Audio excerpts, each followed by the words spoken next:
Hi, my name is Tom Chick. I can't tell you how to make a board game. I leave that work to people smarter and more creative than me.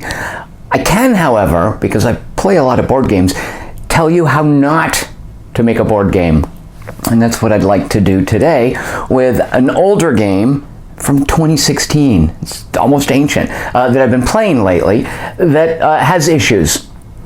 And before we talk about the game specifically, I'd like to explain to you why I'm playing this particular game. It's called Defenders of the Last Stand.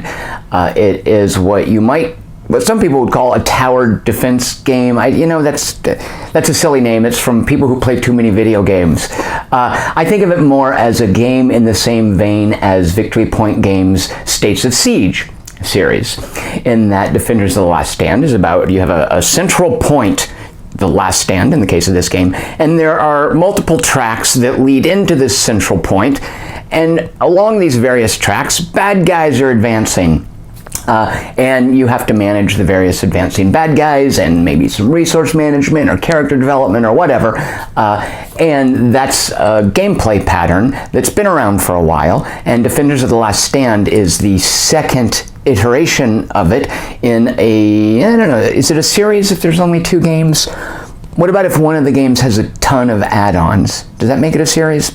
Defenders of the Realm from 2010 set the foundation for this series, and then Defenders of the Last Stand is the 2016 post-apocalyptic version of it. Defenders of the Realm is fantasy nonsense. I actually haven't played it, but Defenders of the Last Stand is post-apocalyptic, and that's one of the reasons I'm playing it. I'm just so over elves and dwarfs and dragons, and I can't very well not play those games. I mean, because that means there's going to be, half of the board games you can't play, half of video games you can't play. But I do appreciate a different setting. So I've been looking for some things with post-apocalyptic settings, and of course I started with Fantasy Flight's Fallout, which is just typical Fantasy Flight junk. There's really not much to it beyond this idea. The Fallout games have a concept of choice and consequence, where you make a choice at a certain point and then the consequences play out in the way the story unfolds. Fantasy Flight plays with this a little bit with a deck of cards, where you look through the cards and pick out a number, and then you make a choice and it references another card, and you've got this whole deck of different cards that you're working your way through based on the choices you make. And that's a cool idea. Unfortunately, it's hitched to a not very good game. And speaking of not very good games, I then went with this thing, which I'm sure you haven't heard of, and probably for good reason. It's an indie thing made by a couple of guys. I want to say they're in Wisconsin or Michigan. And while I respect its pluck, its spirit, there's really no meaningful design here. You just run around a board and flip cards and read them and scoop up stuff and roll dice. I guess the idea of moving your party around is kind of interesting, but there's really not much to it. So that's another post-apocalyptic game I got. And then I finally came to Defenders of the Last Stand, which, look at this monster box.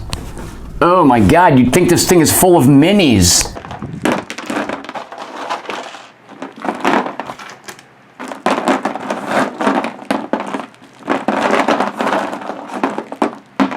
So this is then the post-apocalyptic game that I've settled on. I've played this 5 or 6 times, and we're here because I really like it.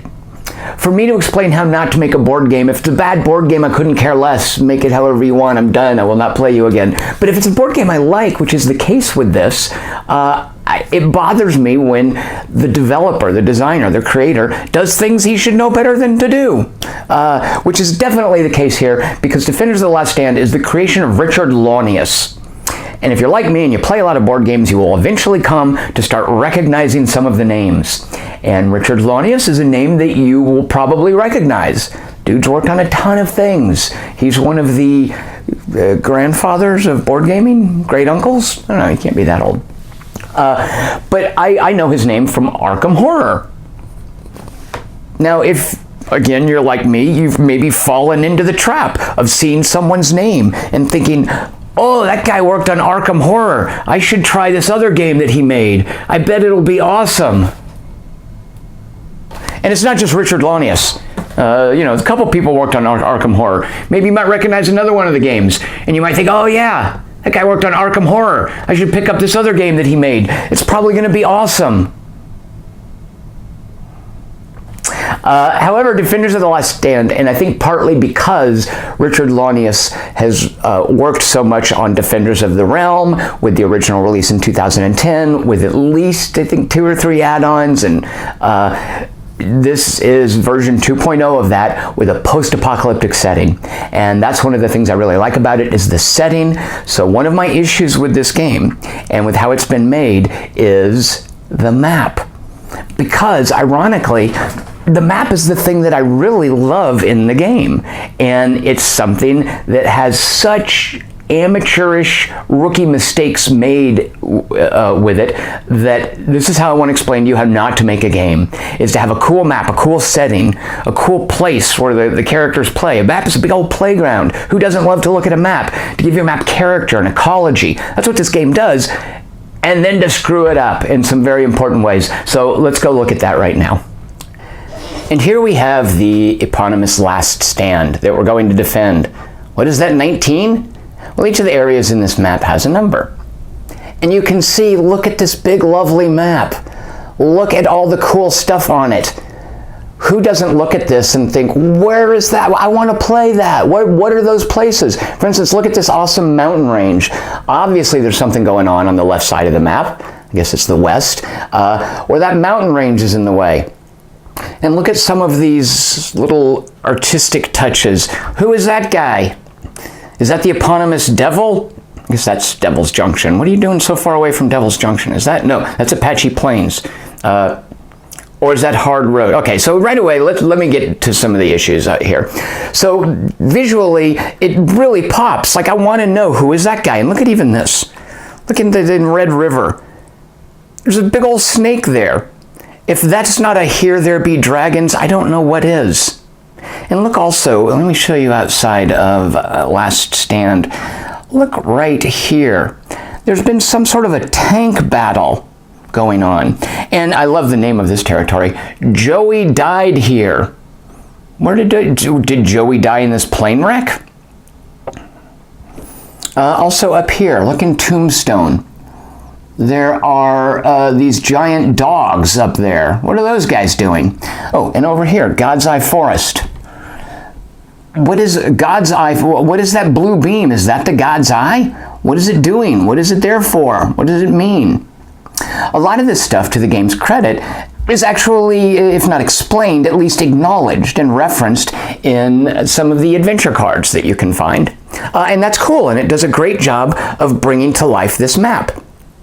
And one of my favorite things about this map is, you can't see it right now, but as you play, you will discover an ecology of sorts. Now, Defenders of the Last Stand has you defending the Last Stand against 4 factions, each with its own leader. And each of the factions has unique mechanics and advances along a track towards the Last Stand. For instance, if we see down here in Cacti Forest, there's this green crossed gun symbol. And it occurs in Cacti Forest, and then in Hard Road, and then in Devil's Junction, and then in South Road, and then eventually that moves into Last Stand. This is an advancement track, very much like in a Victory Point States of Siege game. And this is the track along which, what is that guy's name? Hold on, I have to look up one of the, Bama. The writing in this game could use a little bit of work. One of the villains, the factions, they're a bunch of they're a motorcycle gang, advances on this track here. The motorcycle gang is unique. The monsters, they're little plastic motorcycles, they have unique facets to them, unique rules about them. They also actually come with annoying little riders that consistently fall off. So this right away, if you're going to add, this game is full of miniatures, now that I think of it. If you're going to add, if you don't make your miniatures 2 separate little things that constantly fall off. These riders are constantly falling off of the motorcycles. So eventually I just took them all off, and now Bama, this motorcycle faction, all his factions comprised entirely of sentient motorcycles, because I don't want to mess with the little riders falling off. So similarly, there is over here at God's Eye Forest a character named Bramble. And and I actually know who she is. She's a chick who rides a giant ox. She starts at God's Eye Forest, she comes over here to Boxville, down to Shadow Pass, then into Joey Died Here, eventually into Last Stand. That's one of the other tracks. And then finally, look at here, Death Maze City. That looks foreboding. To Liberty Tunnel, to Scrapyard, to White Crater. What's going on with White Crater? Why is there a crater right outside of the town? And why is there this one irradiated spot? Most of the irradiated spots are around the edges. Here, something happened at White Crater, that there's an irradiated spot. And then Crank, who again has unique gameplay elements. His characters, they're called tech mobs, these little dudes. They're super easy to fight, but they're scientists, and they will eventually unveil some weird creation that makes their boss uniquely difficult. The Bramble chick, her warriors are these like elf ladies right here with bows. They have unique powers as well, and that they're harder to kill with special abilities. You can go in there and punch them around with brute force, but if you're going to use your special abilities, they're more elusive. So all of these unique factions exist on this map, and they emerge through, as you might imagine, a deck of cards. And you flip over these cards, and they'll show you how many warriors, where they emerge, and what kind they are. The distribution of these cards creates in here, and I'm going to show you now how obsessive I can be. This is my, I don't know what you would call this, reverse engineering of the deck. And it's part of how I come to appreciate the map's ecology. Who is more likely to emerge where? In here, for instance, the fourth faction is this fella. His name is, oh shoot, what is his name? Oh yeah, how could I forget this? His name is Puke. Seriously, guys? That's what you're going to write. Okay, Puke. His name is Puke, and instead of advancing along a track, he teleports around the map, and he drops mysterious monsters who have unique powers that you won't know unless you just start fighting them or take the time to scout them. Now, Puke doesn't advance along a track. He just ping-pongs around, and he drops monsters wherever he goes. So right away, let me just show you a little interface issue that I have. Here is where this is the symbol for a track along which a leader advances. You will note it starts at Mutant Mountain. There's none around. It's the only one that appears. And that is, I think, because this guy sometimes starts here. Don't use that symbol. That's the symbol for an advancement along a track. Which right away, it's a minor thing, it's a printing issue, I guess. It's a symbology issue, an issue of consistent iconography. But it's one of many, and I want to now talk about the one that bothers me most, and where I think, hey, Richard Launius should have known better. Now, you've probably already noticed in these areas, they are defined by borders with dotted lines or solid lines. The gameplay of this map is largely determined by the difference between a solid line and a dotted line. Anybody can cross a dotted line. You cannot cross a solid line unless you are flying.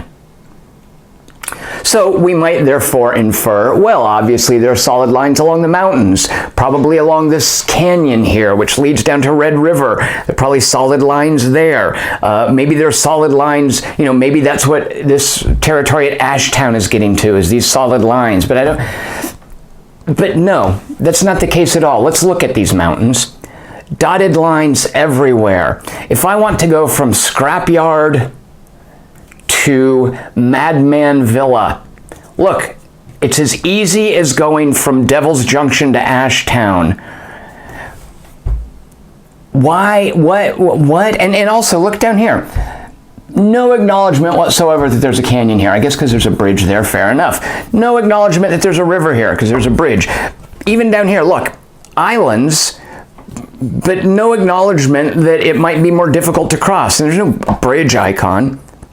Now you might think, okay, Tom, you're being picky. That's just, it's shorthand for the fact that you can hop across the islands. All right, what about down here? Red River. Look, it's as easy to go from Burning Sands into Red River into Old Factory, even though there's a river here, as it is to cross the open desert between Joey Died Here and Shadow Pass. So what's going on with these solid lines, especially considering how much of the gameplay they drive? It is a big deal, believe it or not, if we look over here at the old mine, and I like what they're getting at, that these two sides of the old mine are closed off. It's hard to get from the Madman Villa or Internet Needle into the old mine, because you have to come around here through Wishbone Pass. So I get that. I like that. That's cool. The old mine, it's not an accessible place. Even down here, look at this. Okay, Weeping Cinder Ridge. That must be this ridge along here, and this is a solid line that separates this ridge from Mist City. All right, okay, fair enough. But then why no solid lines here? And furthermore, let's look at something else, like White Crater. We already mentioned it's really cool because it's a unique spot where there's radiation already beginning on the map. Why is this solid line here? What does that represent on the map? No reason, because it's not that the rim of the crater is difficult to reach, because otherwise they're completely dotted lines. Look here at Ashtown. I mentioned this before. What is this? Why is that there? What does that represent? This division between Old Boma Bridge and Joey Died Here. What is that? Now, I eventually settled down a little bit. I took a deep breath and thought, okay, Tom, there's got to be something going on here. Just look a little closer. And eventually I realized, oh, maybe what they're getting at is the importance of roads. And I like that, because if you'll note, from Last Stand, there's a road moving along here. So obviously it's easy to go from Last Stand to Joey Died Here to Shadow Pass. There's a road. But if you want to go from Joey Died Here to the Old Boma Bridge, there's no road. You've got to cross this prohibitively difficult stretch of desert. Maybe that's what they're getting at. Same with Ashtown. Look, there's no road connecting here, but this road here connects. So if we're going to do that, which, okay, fair enough, I like that idea, let's then look at some of these roads. Bartertown and, what was it? Bartertown to White Peak. Where's what? Oh, yeah, right. Look here. There's Bartertown. Look at this. That's a road. That's a road if I've ever seen one. That's a macadamized road. And it comes along here. Look at that. Can you sort of see? It gets lost in the shadow of the mountain. That's quite the road, but you can't go from Bartertown to White Peak even though this road is here. So this whole nonsense argument about, yeah, they're roads, yeah, they're natural features. They're not. They are nothing that relates to the aesthetic of this map. What they are, and I can explain this to you, as monsters spawn, anytime that a fourth monster spawns, where there's already 3 of them, instead of putting the 4th one down, you put down, in Defenders of the Realm, this was represented tainted territory. Here they just call it an oil and ammo rig. Okay, whatever. When you put one of these down, then this is sort of a game clock. There's only 12 of them in the game. When the last one is put out and you can't put another one out, you've lost the game. When you put a new creature here where there's already one of these oil rigs, it's also, in addition to putting a rig there, when you put a rig down, and then later, if you're supposed to put someone else there, you put another rig down, they can stack up, and they're hard to dislodge. You're then going to put one of those monsters in every surrounding territory. So again, this is a gameplay thing. I get what they're doing. So we've got 3 of these motorcycle dudes in Bartertown, and then we flip up a card that says, hey, put a motorcycle dude in Bartertown. So we go to put one there. Oh, there's already 3 there. So that means this spawns. Furthermore, it means, and this is called an overrun, every adjacent territory, and this is why it sucks, gets a motorcycle gang. Boom, boom, boom, boom, boom. That one motorcycle gang dropping in Bartertown created this overrun. And I like that idea. And look how crazy this is. And part of what this is getting at, Bartertown is important. Do not let the bad guys build an oil and ammo rig in Bartertown, because look at what effect it has. Now, if you want them to build something over here in Atomic Plant, okay, that's fine. It's only going to be, look, we've got 3 guys. Oh, the 3rd guy and a 4th guy in Atomic Plant, boom, and then they spread. But now, like that. So that's not nearly as disastrous as it is in Bartertown, or these wider open areas. Now, here's the rule, by the way.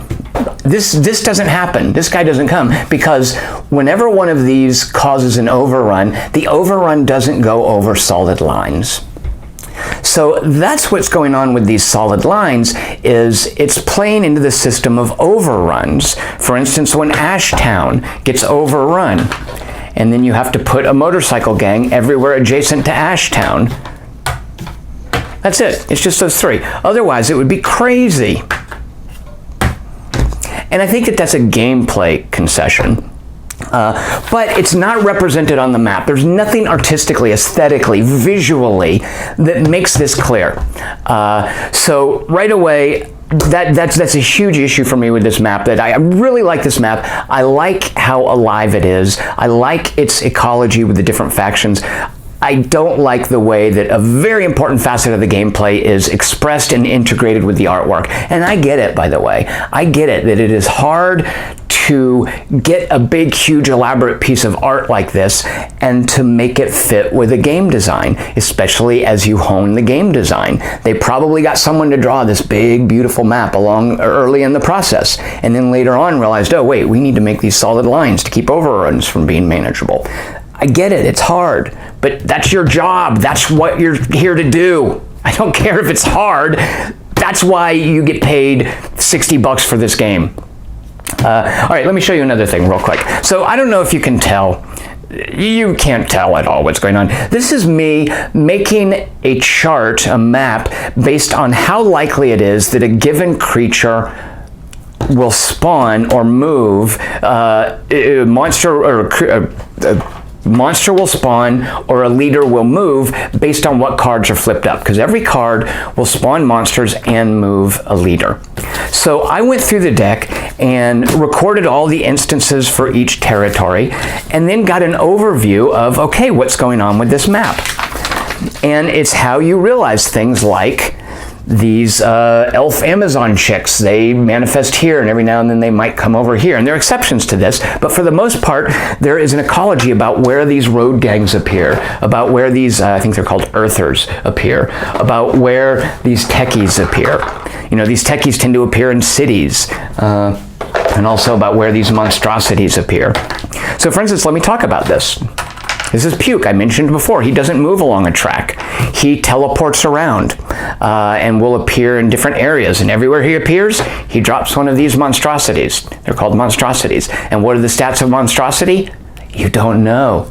You blindly draw from this monstrosity deck whenever you encounter one. And then when you flip it over, if you scout it, or if you just go in blindly, it gives you the specifics. Puke's monstrosities are, they have a variety of different effects, of different ways that you fight them. They'll give you different things based on defeating them. I like that. This guy's a mystery. He's a bit of a mutant. It's very Gamma World. The radiation has made him what he is. One of the things that then I realized from this map, which I really like knowing, is that Puke this is his stomping grounds, down around here. White Crater. I don't know what's going on at White Crater, but he is likely to appear there. It's one of the places that he will teleport to and drop monsters. Same with White Peak. This little abandoned area over here. Puke likes that. So that right away, again, gives the map character. Way down here, that Weeping Cinder Ridge, look, there's nothing there. But guess what? That's one of there are two cards that cause Puke to jump here and drop a monstrosity. So what that means is these monstrosities tend to appear in remote areas without these settlements, without these locations. And I really like that. And here's something that I think is a mistake, but is accidentally cool. So Bramble, I mentioned her. No, what is her name? Bramble? Bracken? Yeah, Bramble. The chick on the giant ox who spawns up here, and she moves from God's Eye Forest to Boxville to Shadow Pass to Joey Died Here, and then if eventually she moves into Last Stand, you have lost the game. Going over all of the cards that move Bramble, and actually going over all the cards that move all of the leaders, the way a track tends to work is there are two cards that will move Bama. I hate this guy's miniature, by the way. Ugh, look at that eyesore. There are two cards that will move Bama from Cacti Forest to Hard Road. There are two cards that will move him from Hard Road to Devil's Junction. There are two cards that will move him from Devil's Junction to South Road. And there are two cards, actually more than two, that will move him from here into Last Stand. So what it is the distribution of cards in the deck gives you a sort of an equal push as they're moving. There are any 2 cards at any given point that will move them along here. And there's no weighting of one territory over the other in terms of how they move, with one exception. As Bramble moves, there are 2 cards that will move her from God's Eye Forest into Boxville. There are 2 cards that will move her from Boxville into Shadow Pass, except there aren't. There is only 1 card. Now, there are some cards that say, hey, move any 1 leader that can move her from Boxville to Shadow Pass. But otherwise, in this deck of, I want to say, I don't know, 50, 60 cards, there's only 1 of them that moves her from Boxville to Shadow Pass. Now, is that a mistake? Because there are actually 3 cards, I lied before, that move her from God's Eye Forest to Boxville. This is a more likely movement for this character than any movement that this character makes. Or, boy, if I don't like that miniature, this one is ridiculous, that this guy makes, Crank, the red leader. This is a more likely avenue of approach. Bramble is more likely to leave God's Eye Forest than any other leader movement, because there are 3 cards. Now, it's not that substantially different, but it is more likely. It is something that is expressed in the distribution of cards in the game. So, however, there's only 1 card that moves her from Boxville to Shadow Pass. This is a bit of a choke point for Bramble. And knowing that, that can influence your decisions about which of these leaders you're going to have to deal with. Knowing when Bramble is in Boxville that she's probably going to be sitting there longer than Bama is in Devil's Junction. Now, is that a mistake? Is it a mistake that there are 3 cards that move her from God's Eye Forest, but only 1 that moves her from Boxville?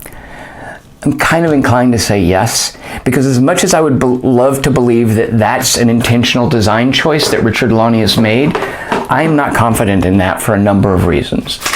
So let's now look at a couple of other things that bother me about this map that make me think that something as meticulous as creating a checkpoint for Bramble is not something that was in the design. Again, looking at this map, we see this little symbol here with these cards, that represents a settlement where you can gamble.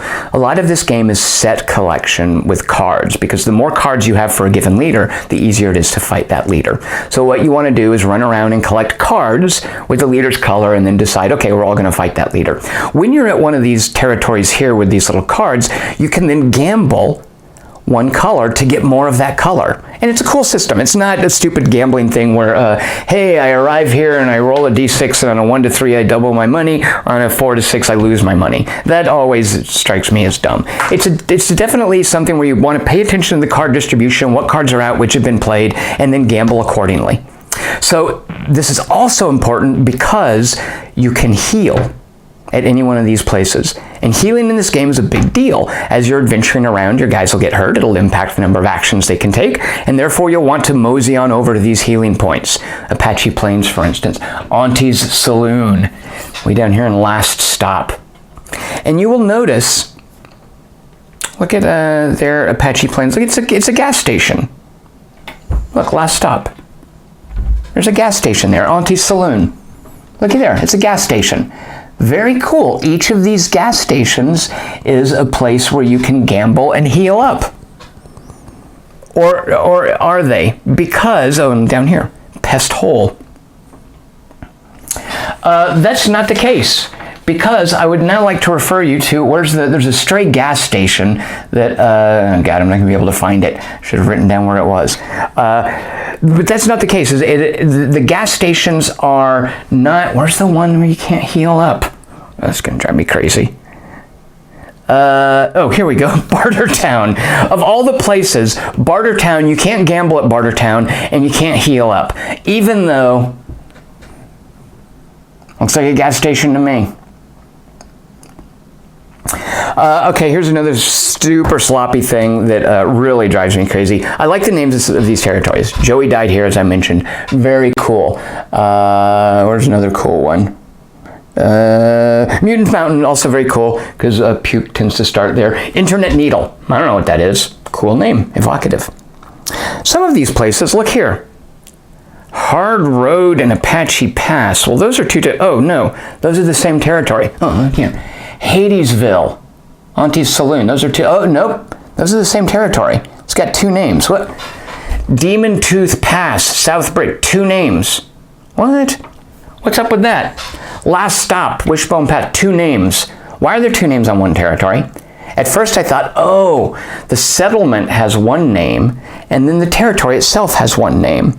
Look, Apache Plains is the settlement, Hard Road is the territory, Auntie's Saloon is the settlement, Hadesville is the name of the territory in general. Maybe there are cards that reference the settlement somehow separately from the territory, from the area. Well, no, that's not a settlement. South Bridge is not a place you can heal. There's no settlement there, no town. And then why not up here at Hazard Gulch? Why does that little... Oh, by the way, no gas station. They just decided they needed one up here for gameplay balance. This whole idea of giving a territory 2 separate names makes no sense. And it just muddies the water. It muddies the narrative water. Don't do that. Speaking of muddied water... sometimes you will see a reference to a territory. And again, it's got 2 names. Now the number helps. You just know to look for 16. In this case, Bama will move to 16. This little biker means he will drop a biker when he goes there. And 16 has 2 names. It's High Road and Apache Plains. Except it's not. It's Hard Road and Apache Plains. It's a minor deal, but come on, guys. Here's another one. These scavenge tokens are very important. It's how you get really cool inventory items, unique items. This is an event. At the bottom of the card, it'll spawn a scavenge token at the air base and at Mystic City. Mystic City? Nope, not Mystic City. I mean, come on, it's a copy editing thing. Speaking of which, let me show you this little event here. This is an event called Radiation Flare.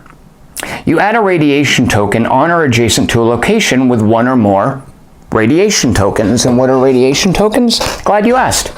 These things. These are tokens that get dropped on the map. They are distinct from the icons that are already printed there. So the radiation flare has you adding tokens adjacent to where there are tokens, except until this event comes out, there will be no tokens on the map. The thing that causes the tokens to spawn is the radiation flare. This is a misprint. No, you don't spawn this next to tokens, you spawn it next to icons. And that's a big deal. Pay attention. Who saw that and was like, yeah, let's go ahead and ship that to the printer? Now, to his credit, here's Richard Launius on Boardgame Geek pointing out that yes, they did mean icons and not tokens. And he says that will be added to the FAQ. You'll notice this was back in June 24th, 2016. So I'm sure if we check the FAQ right now, we'll find that. Also, it's worth pointing out with these radiation tokens that if you go by the wording on the event, you might think, oh, if I need to add tokens, I'll just go ahead and add one there, add one there, add one there. The radiation can just sort of pile up in one area, and you can easily avoid it by not going to Mist City, for instance. When obviously the intent, and Richard Launius has said this on Boardgame Geek, is that the radiation flare is spreading radiation to places where it didn't exist, because this is a hazard. It actually can be a boon sometimes, and in fine Gamma World tradition, radiation and mutations can sometimes help you. But obviously the radiation flares are spreading the radiation to previously unradiated areas. That's clearly the intent, and Richard Launius says as much here on Boardgame Geek. The intent is that radiation is spreading or getting worse. I will fact this and change it in future rules to where no more than 3 radiation can exist in any one location. This was posted September 20th, 2016, basically 3 years ago. If we go to the FAQ, there is no such thing in the FAQ. And furthermore, I don't even think it's a fact that Richard Launius or anyone associated with the publisher has created. I found this one interesting as well. It seems that Richard Launius has heard from players that this character, and that is how you spell his name, is overpowered. He says he's heard that from players at conventions, that's where it's been brought to his attention. So none of the 8 people credited in the rules book as playtesters discovered this. It came down to people at a convention, huh? It's a bit late if you're relying on people at a convention to bring to your attention these sorts of issues. Now, Lania says that it's a wording issue, that once people understand the wording, which he concedes could have been clearer, then concerns about the character being overpowered should be addressed. We then have just similar oversights that are just sloppy, really. Here's a cool character named Chant. She's a spirit walker. She's a spirit guide, so she can do this cool thing to just disappear and be safe from enemies. And she also has this awesome ability to let other rangers, if she doesn't disappear into the ether, to let other rangers reroll dice. Very cool. Chant is an awesome character. Here's a character named Calendar. Look at Calendar's special power here, Vision of the Future. Let's read that, shall we? Vision of the Future. When drawing Raider cards, during Phase 3 of Chant's turn, draw an extra one and discard it without effect. So obviously Calendar is a character who is supposed to work, has a symbiosis of sorts with Chant, right? No. This is a misprint. Apparently this character is named Chant at some point. I don't know, but this is supposed to reference Calendar's turn, her own turn. Fortunately, people can look that up on the FAQ. I'm sure it's clarified. Oh, wait, it isn't. Now, Defenders of the Last Stand is unfortunately presented as a scenario-based game. The rules even say, hey, go through the scenarios in order. Scenario 1, however, is a curiously front-loaded challenge where the board is hugely populated with threats. And you have to run around and navigate those threats trying to chase down some doodads. It turns out that Scenario 1 is what was used to demo this game at conventions, to basically jump ahead to the more frantic later endgame stages. This is a terrible way to begin the game. But yet the rules suggest going in order. The rules furthermore state that Scenario 2 is actually the default way to play. And Scenario 2, sure enough, does seem like it's the regular, the board starts out relatively empty, there's some scatterings of enemies, and it populates over time. Scenario 2 is the game proper. And then if we go on, there's some Scenario 3, fine, okay, it's just something where you can, in the course of playing, instead gather doodads to build an airplane, Flight to Paradise, to build an airplane, and it's an alternate victory condition, which frankly I don't see the use of. Richard Lanius has said that there would be additional scenarios released online. There aren't any. You won't find any. So these might seem like minor things, but it speaks to the lack of care and playtesting and support that this game got before it actually shipped. This is a decent game. It deserves better. And let me just give you one final example of something that I can't believe they shipped with this on the card. Let me show you this. So here's the deck that you draw from to spawn raiders and move leaders. Here's an example of one. And here's the event that adds missions to Last Stand. And missions are things that are dealt from this deck. Your rangers, there can be a couple of them available on Last Stand, and your rangers can come back here and get them, and then run around and do the mission and get a reward for them. Here's how missions come out. The new mission event reads, if there are 2 or fewer missions available in Last Stand, draw missions until 2 are available. Do you see the issue with that? Because I do. I can read that once and think there's too many words in there. That makes no sense. Someone read that and was like, yeah, that's good, ship it. And so there we have Defenders of the Last Stand, a game that I really like, otherwise I wouldn't be making a video like this, which leads me to my final point here. I think we should be more willing to be critical of board games that we like. My feeling about board games coverage and discussions, and this is, I admit, very limited. I don't watch a lot of videos. I don't read a lot of reviews. I mainly follow casual conversations on Board Game Geek, especially when developers are involved. But my feelings about the conversations that we have about board games is they need to be more critical in more specific ways. I don't care if something's not fun to you. I don't care if you describe a board game for 20 minutes and then sit in front of your shelf of games for 5 minutes expounding about what's fun and what's not fun, or what mechanics you like or don't like. I don't get. Be specific, be critical, be willing to be negative. Because that's part of the ways that we offer constructive feedback. And not negative in the sense of being a jerk, but negative in the sense of saying, hey, I really like this game. Here's a big problem with it. Which is what I'd like to start doing with these how not to make a board game videos. So we'll be seeing more of those in the future. But I would, however, because I don't want to come across as a nattering nabob of negativity. I love this hobby. I'd like to end each of these videos with a positive recommendation. So, if you're like me, if you're looking for a game in a post-apocalyptic setting, well, I've already showed you Defenders of the Last Stand. Let me just leave you with this little tip. Rock Manor Games makes this thing Maximum Apocalypse, and don't be put off by the title. Okay, be put off by the title. It's silly. But this is a solid post-apocalyptic game. There's a lot of content in it. It's got a long, shallow learning curve, difficulty curve, I should say. And I really like this.